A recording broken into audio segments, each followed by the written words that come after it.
been informed of any absences. Have you had any apologies, Georgia? I haven't, but Councillor earlier referred to Councillor Lepori's absence, so we've received that apology. Any declarations of interest that need registering? No.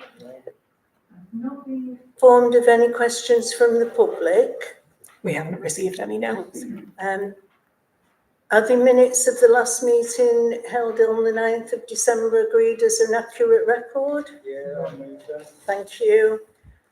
Right, then we'll move on to the pay policy statement. If I may, I've got a couple of questions around the minutes, Okay. not about their accuracy. Thank you. On minute 5, there was a reply that said we will get our consultants to reply to the question later. I think it was around how many parking permit applications were there for Q2 that needed the additional 2 business support roles.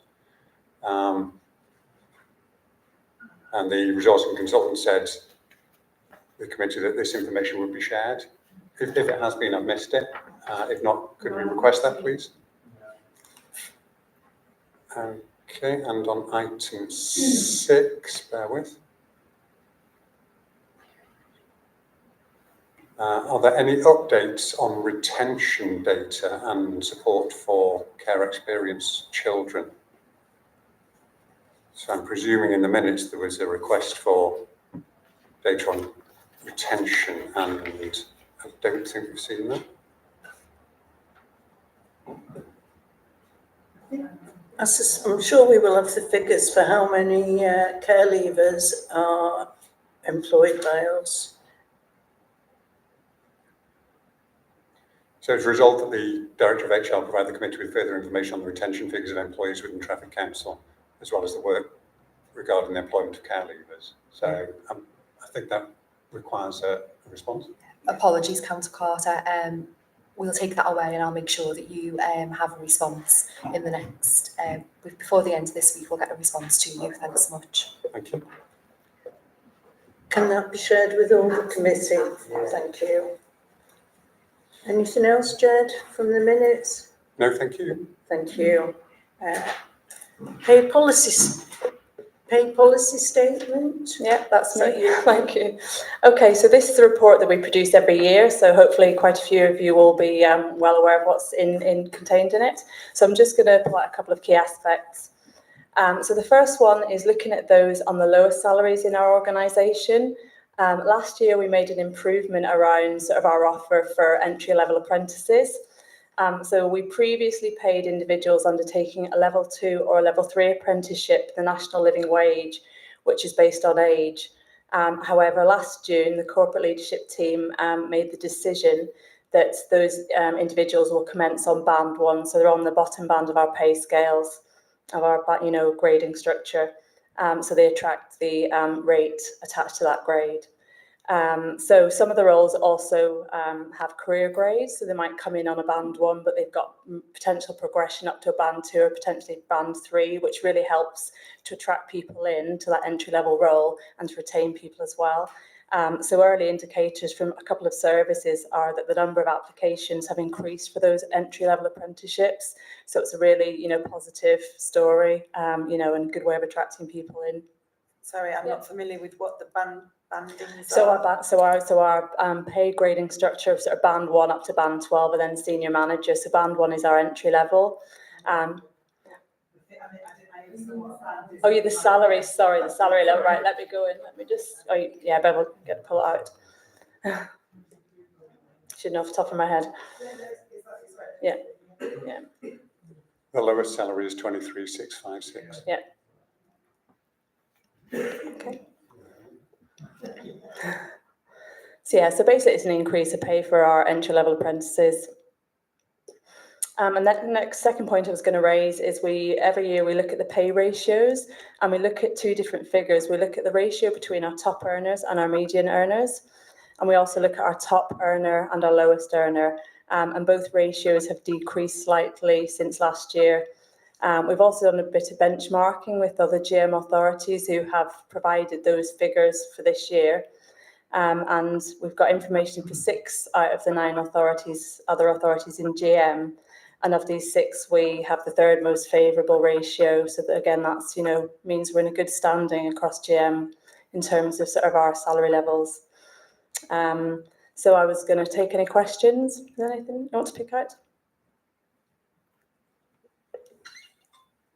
Yeah, a couple of questions. There were going to be 3, but you just answered the 3rd one. Thank you very much. I think the start point for my question is around 3.2. And it says that you evaluate jobs around the requirements of the job, the demands of the job, and the responsibilities of the role. But elsewhere in the paper, there's stuff around where basically we don't pay enough to attract people, we have to supplement. Yeah. So I guess the question is around where does market rate for work fit in if you evaluate around what's in the job and what the responsibilities are, but not the market rate? Yeah, that's fine. So basically, we use the NJC job evaluation scheme to make sure we're fairly remunerating roles with different levels of experience, knowledge, qualifications. And that's a really robust process, which keeps us safe from equal pay challenge. However, as you just alluded to, for certain roles, we really struggle to compete with the private sector. So what we'll then do is benchmark role rates within potentially GM, but also where there's private sector that can employ those roles. It doesn't affect the grading, if you like, that's the same, but there's clear information in sort of equal pay audit guidance around the fact that's a reasonable justification for offering a different package if you are struggling with comparable roles in different sectors. So that's a justification if we ever had an equal pay challenge, but it doesn't affect the grading or the band for the role, and that's why it's a separate allowance on top to be reviewed as well. Another point is that over time that could change, the market could change. So that's another reason that we wouldn't want to change the substantive salary for the role, because we may have to vary the market supplement. Thank you. And my second question was around point 13 that says 19.2% employer contribution to pensions. Yeah. Is that something that's set nationally, or is that a Trafford rate?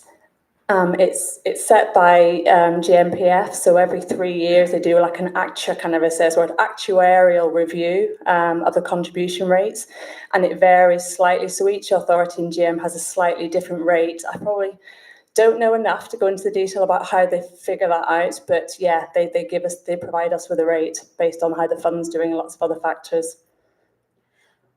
Could I have a cheeky third one, which relates directly to casework? I've been asked what percentage of Trafford's total revenue budget is spent on contributions to Trafford staff pensions. I don't expect you to know the answer to that off the top of your head, but could I ask for somebody to provide that information, please? So, Councillor Carter, we have been asked that question formally, and we've got that response written up. So I'll send that to committee.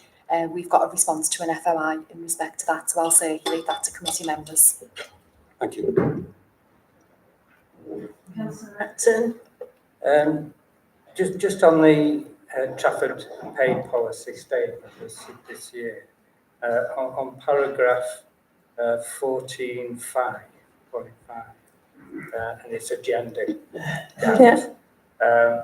Trafford Council overall mean payment gap is 9.65 and the median is 12.89, both in favour of male employees. Now, I'm not sure how, I've read the rest of it, but I'm not quite sure how it doesn't affect, that gender gap. So there's 2 different figures, the mean, so the average and the median. So what's the question? Sorry. Well, it says it doesn't impact on the gap. Oh, so the equal pay doesn't impact on the gap?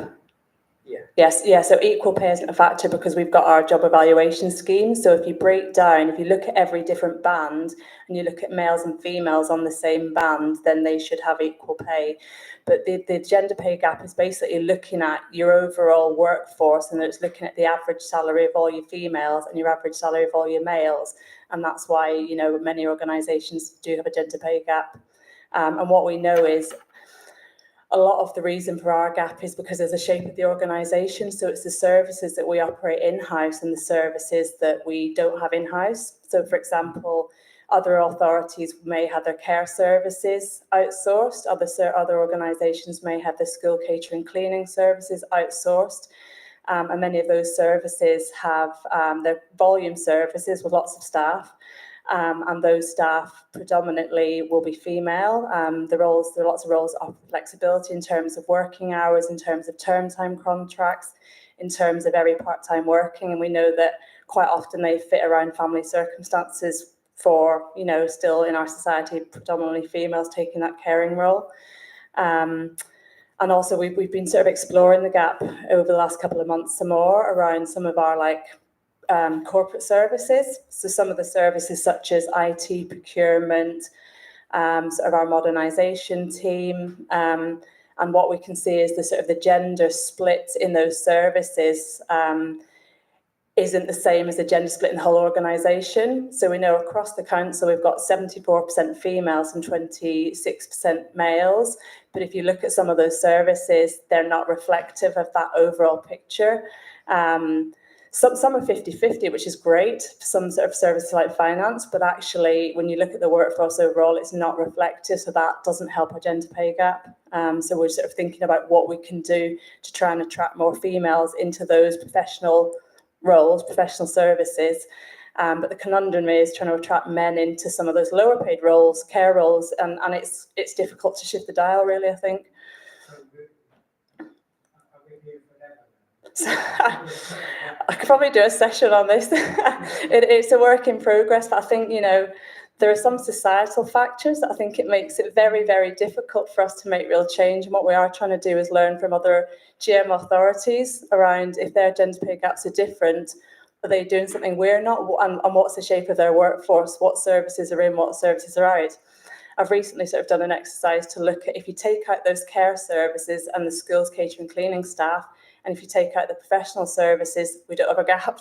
So, yeah, I think it's massively dependent. It is.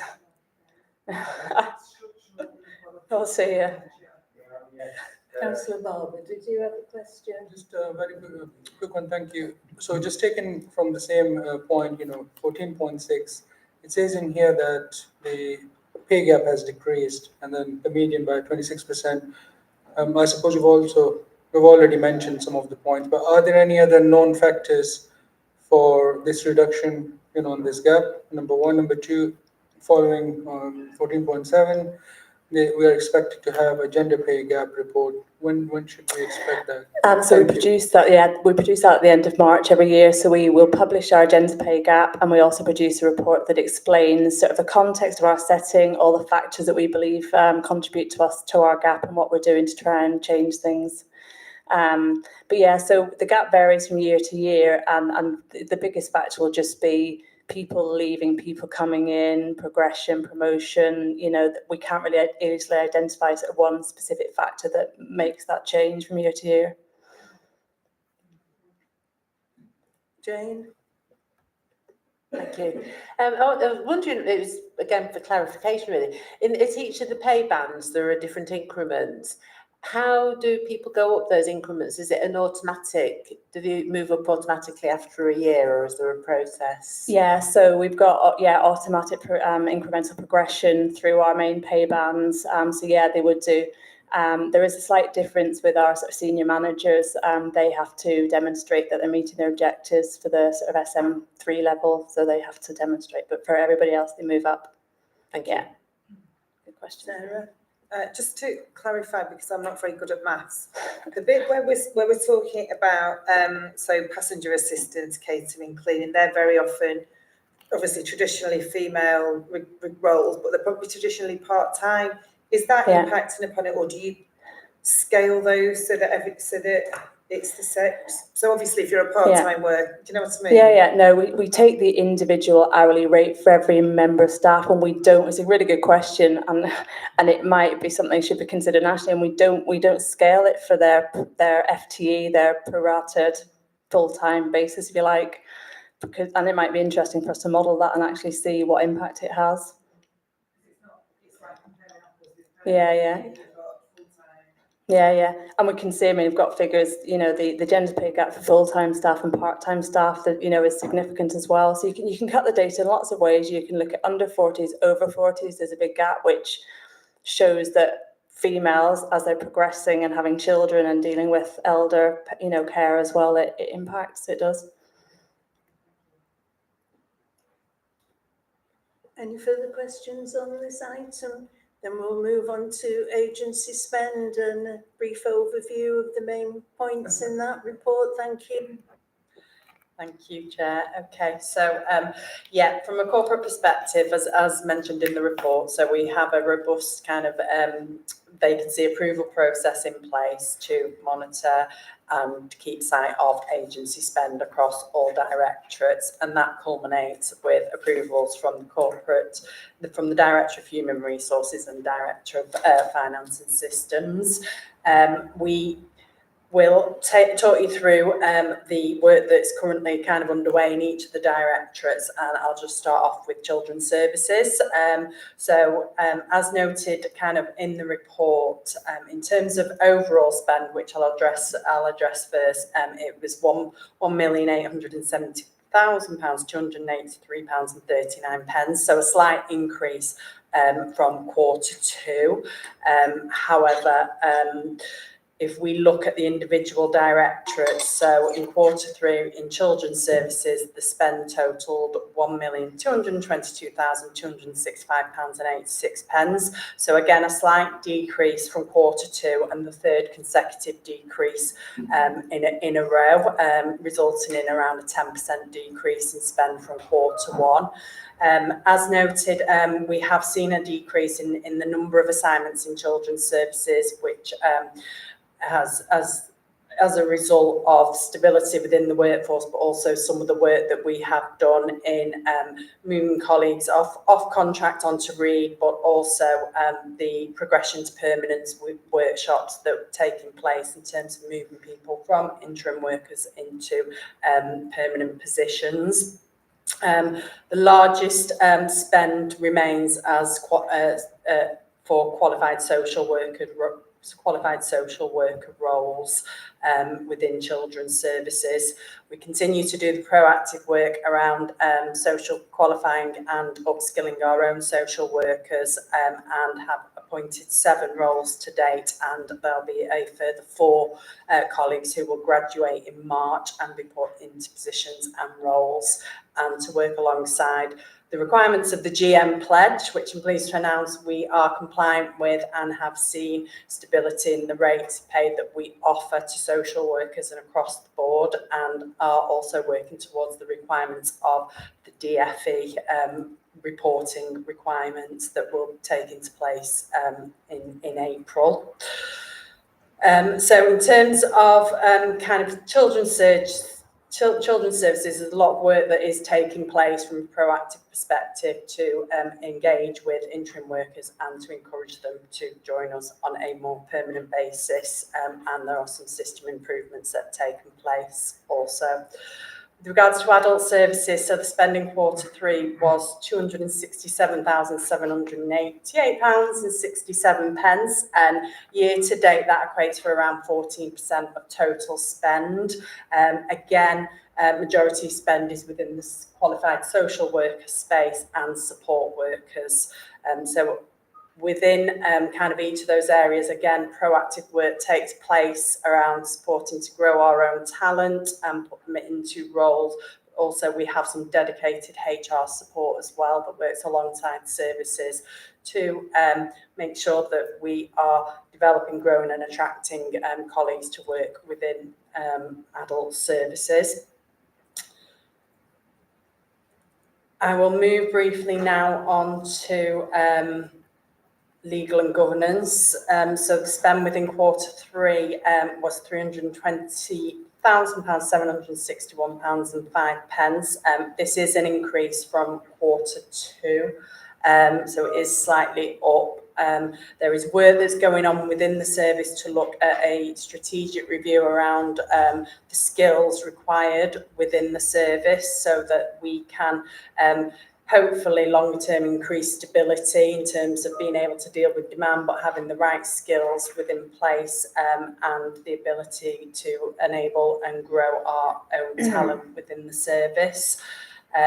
So that position at the moment is to use locums whilst that review is being undertaken, and we do know that we have challenges in terms of competing with the private sector, but there's work and conversations taking place at a Greater Manchester level to shore up how we can kind of work towards a more stable workforce within the Legal and Governance Directorate. I'm really pleased to announce that Finance and Systems reported no spend in Q3, so really role modelling there. And within Place Directorate, again, spend total £1,389.36, so this is significantly reduced since Q2. And we have done some work, again, working alongside Place in terms of looking at how we do career graded roles, look at different approaches to recruitment, Trading Standards Officer by way of an example, so that we can bring people in and grow them in post and also support them to be developed via the apprenticeship whilst they are in post. And then finally, strategy and resources. So in Q3, total spend was £58,078.45. The majority of spend is in our operational services for education, predominantly around catering, cleaning, school crossing patrol roles. So there's a focus now within service to look at usage of agency staff within those roles, but also how do we support the service to recruit to vacancies and also manage sickness absences, whether that be long-term, short-term, to hopefully reduce reliance on agency spend within those areas. So in summary, the total spend for Q3 was £1,870,283.39. So it has slightly increased from Q2, but I would anticipate with the work that's been done specifically within the Children's Services Directorate, we would start to see some of the benefits to those strategies and work areas within Q4 and moving onwards. Consultancy spend is covered within the report and is spread across children's place, legal and governance, and adults and wellbeing. Predominantly, when we hire in consultancy, is to do bespoke pieces of work with specific skill sets, and we've outlined in the report kind of what work areas are being undertaken currently by consultants at the council.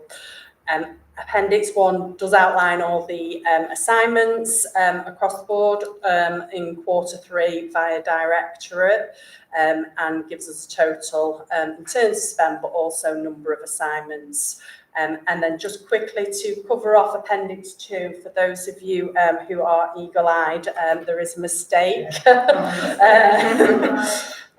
Which I've picked up on. So in a good way. So I think in the report acknowledged that we ranked 6th in terms of smallest spend out of 11 local authorities, but actually we ranked 5th in terms of spend, and that is spend to date with Reed up until December 2024. So just to note that Bolton should be should come under Trafford, which would move us down to 5th position.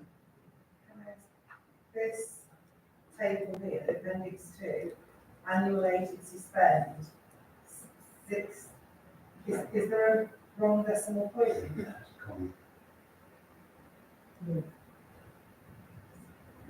In which lines? What number is that figure? I think the question is it 6.19 million? In which case should it? 619,000 or £6,199? Is it just... Yeah, bear with me and I'll check. That was the mistake I explained. That it doesn't, that the table doesn't. Yeah. 611.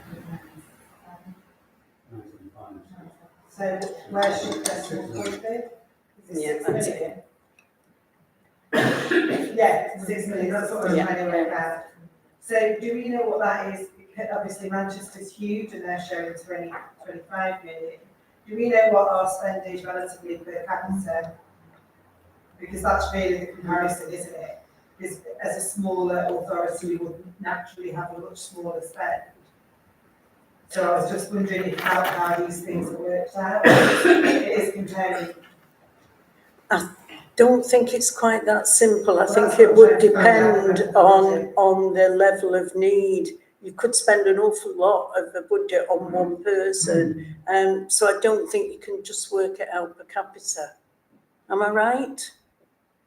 So the figures that we get are from Reed, I suppose, in terms of overall spend, but I can absolutely take that away, just to have a look at if there's, if there's a next level of detail that we can go to. Yeah, absolutely. Yeah, question, thank you. Yeah, the number of service users and the percentage spent on each service user would be indicative of how we figure across GM. I'm thinking of making a case for additional funding. That would be Absolutely. Yeah, it would be insightful, and I think I'll have a look at the GM pledge data as well in terms of the report that's just been done, just to see if there's anything in there that we can pull out in terms of further detail. Did you want to come in? A comment on a question, yeah. First of all, can I echo the comment I made at the previous meeting around it's good and encouraging to see the work being done around interim to employee. I promise this isn't a pile-on on have a go at data inaccuracies, but in the world of freedom of information, it's important a public document is right. And I've written loads of reports like this and made loads of mistakes myself. On 11.1, it says the total spend on consultants was 14 grand, but then it breaks it down into 4 numbers, which add up to about 50 grand. So somewhere in that arithmetic, there's something that looks awry. Yeah, this is section 11, consultant spend on page 27, and 11.1 says the total was 14,400, but place alone is more than 14,400. So I think there's a correction. Thank you.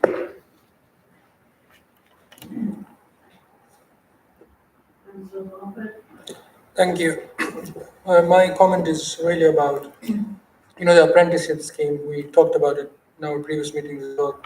So it's great to see, I'm referring to paragraph 5.2, that there have been 9 newly qualified social workers. So that's an amazing news. So obviously it will help council to retain qualified staff, and we can see the progression of the scheme. Previously, we talked about to encourage more and more people to sort of enroll on the scheme. Have you had much development or news on that? Yeah, I mean, we run regular programs in line with kind of when the university runs their program. Specifically in children's services, we do a lot of promotion and sessions to encourage colleagues to apply for the scheme. The university also has a bit of an interview process as well in terms of making sure people meet the requirements for the social work degree. But yeah, we continue to promote at the relevant kind of openings across the board, and of course encourage managers to have conversations with colleagues throughout the year in terms of their EPIC check-in if people are interested in growing and developing into the role. We do get some interest sometimes at stages where we're doing information sessions, and we also follow up if those kind of candidates, applicants, colleagues who attend those sessions don't put in an application to find out what's maybe deterred them from applying this time, and a lot of the time that's very much down to kind of the commitment required and personal circumstances, but we keep a check on that just to make sure actually is there anything else more we can be doing to support the programme and encourage people. Thank you. I've previously raised this, especially to sort of deal with the agency spend for Trafford Council to consider becoming a Home Office approved sponsor.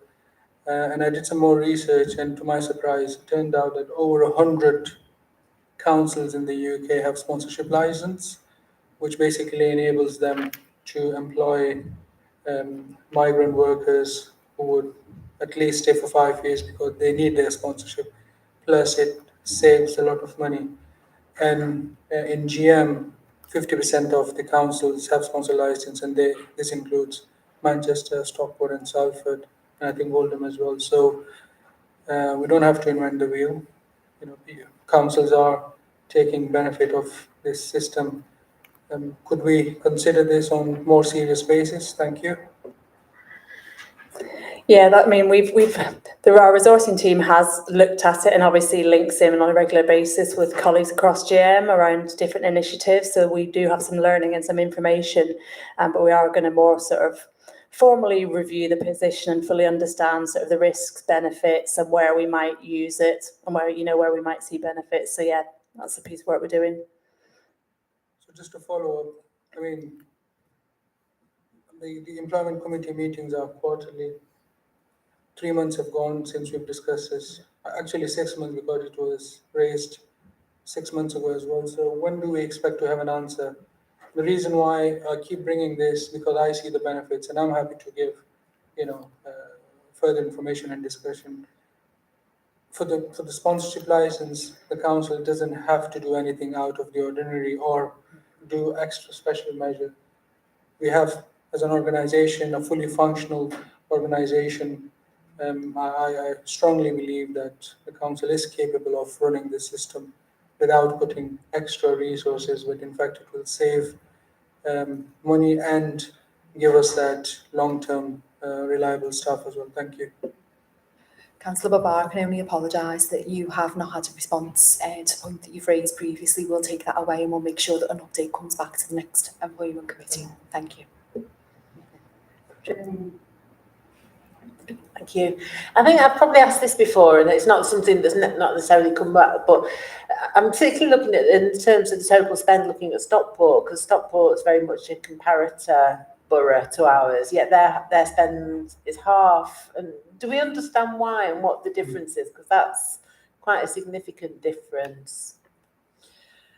Yeah, I can take that away and I can pick up a conversation with Stockport. What we don't have from the figures here is it's read spends, so there may be off-contract spend that Stockport are reporting, but yeah, I will certainly look into that and get an update, just in terms of is there anything that Stockport are doing that we could be doing, and in terms of just analysing the, I suppose, numbers in a bit more detail around potential off-contract spend.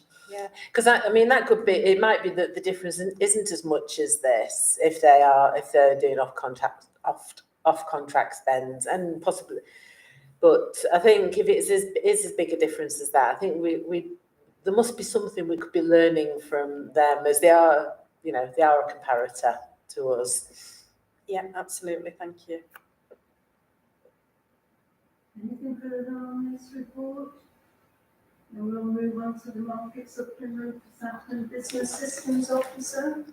Okay, I'll take that one, thank you.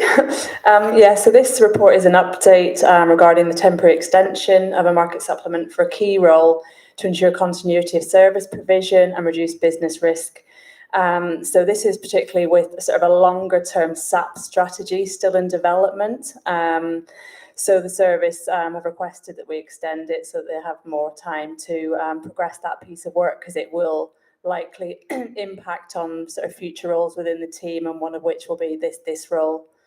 So any questions? Then if I can't answer all, I may have to refer them back to our Chief Digital Officer who produced the report. Jane. I probably should know this, but it doesn't say it, and probably should. What's SAP? SAP. I had to Google the actual what SAP stood for. One of the terms we use all the time. It's got the initials here, but it doesn't say what it is. Yeah, I Googled it before. It's System Applications and Products. So basically, it's a business software package that's used for finance within the council. So it's really, a really key piece of software. For our financial understanding and planning. Yeah. Any further questions on this? No? Right. Well, then we'll move on to guaranteed interview scheme changes. Okay, yeah, that'd be me. So the report outlines some changes that we've made to 2 of our existing schemes, namely the scheme for those with care experience and also the scheme for those who have served in the armed forces. So the changes basically mean that more individuals will meet the criteria to access the scheme. So for ex-services individuals, one of the criteria that we have had in place is that they can only apply if they're within 2 years of leaving the armed forces, but we believe that's a potential barrier to some, so we want to remove that barrier. And for those who have got care experience, one of the criteria has been that they can access it up to the age of 24.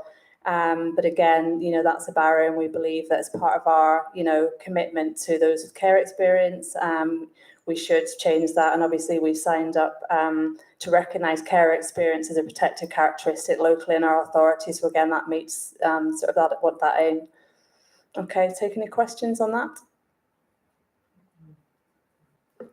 Just to say it's a very, very positive scheme and we welcome it. Thank you. Quarterly report on exemptions to the sickness policy. Good afternoon, that's me. Okay, thank you. So this is a verbal report for Q3, October 24 to January 25 for the occupational sick pay exceptions and exemptions and the extensions requests that have come through. During Q3, we had 4 requests that were received and reviewed, and I'm delighted to say that 3 of them were approved. And 3 of the 4 people who submitted a request have all now returned to work, and they returned to work in the same quarter, which is great news. And obviously what they needed was just a little bit of additionality just to help that transition back into work at the right time to enable them to not only return, but obviously sustain their attendance once they return to work. So that's great news. The 4 applications were across adults, children's and strategy and resource. The reasons were varied, but they are different this time around than the usual, which is obviously around, well, has been in the past, particularly around work-related stress and cancer and a variety of very, very serious illnesses. So this time around we've had broken bones, which kind of just doesn't quite cover the extent of the injury that the individual sustained. There are a couple which are anxiety related. One is not at all work related, and the other one refers to a very, very serious sort of chest infection, pulmonary infection that resulted. So of the 4 that we received, we do have 1 colleague who remains long-term sickness absence, but we are hopeful for a return to work in the very near future. Any questions? Thank you. I've not received any notification of any other urgent business, so thank you for attending.